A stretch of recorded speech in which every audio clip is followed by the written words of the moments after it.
Chapter 2791, Single Blemish Hidden in the Darkness. Sonny was leaning on the wall with his arms crossed. There was a grimace on his face, as if he was suffering from a toothache, which, of course, was impossible.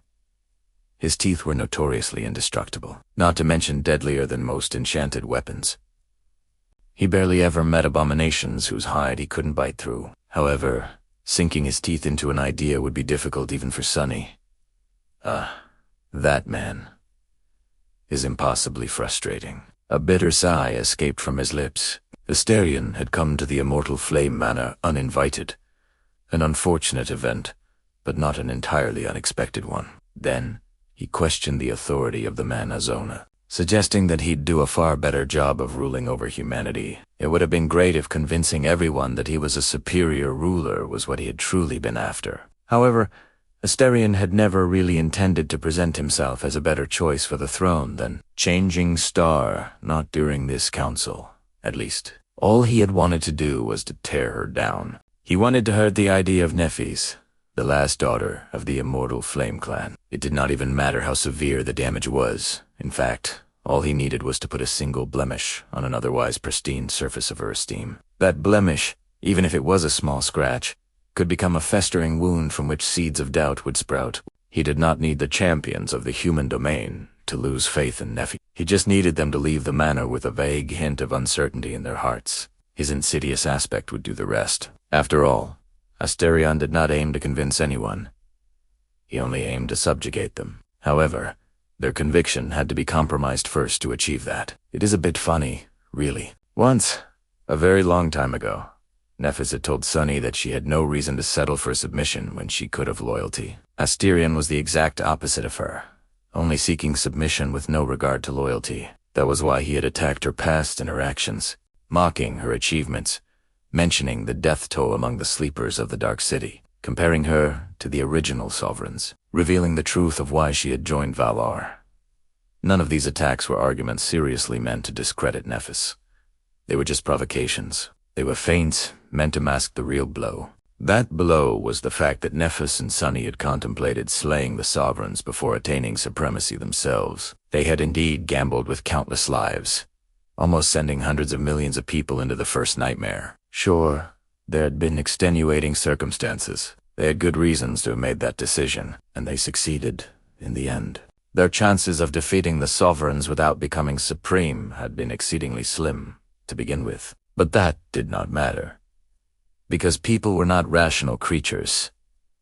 People were, first and foremost, creatures of emotion. And emotionally, the fact that Changing Star, an icon of benevolence and righteousness, at least in the minds of countless people, had actually made a callous decision to potentially sacrifice countless lives, felt like a betrayal. It certainly showed her in a different light. Sonny was not concerned about the people gathered in the Immortal Flame Manor, though. The saints, the distinguished masters, the seasoned government officers, they were the consummate professionals who kept the world spinning. Most of them had faced the nightmare of the spell and accumulated extensive battle experience. They had cool heads and knew how to keep their reason. They were also those who knew Nephis personally and understood the boon of having her watch over them on the battlefield better than anyone else. So, even if they allowed themselves to be rattled by what Asterion said for a short while, they swiftly regained their composure when Nephis began to speak. Their faith and allegiance to Changing Star were not going to be ruined.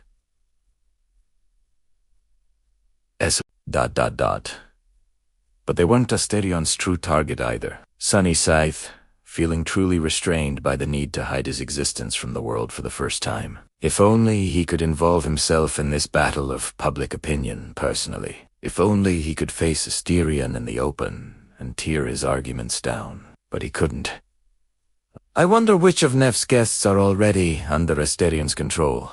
There had to be some, no doubt. Hoping to keep anything a secret when so many people were involved was a fool's errand, and with the enemy actively wanting to spread the information as far and wide as possible, there was no doubt that what had been discussed in the Immortal Flame Manor today would fly around the world soon. It was when the words Asterion had spoken reached the masses that the true problems would start. The general population, after all, did not know Nephis personally. They were unhardened by countless battles, and did not possess the same cold-blooded rationale as the best and the brightest of the human domain. They had not been in the council chamber to hear the verbal exchange between Asterion and Nephthys, and therefore would not be able to comprehend all its nuances. They would only hear two things. First, that changing star had concealed a great number of gravely important things from them, like the fact that the first supreme humans had emerged decades ago, as opposed to years, and that the great clan's murdered Broken Sword.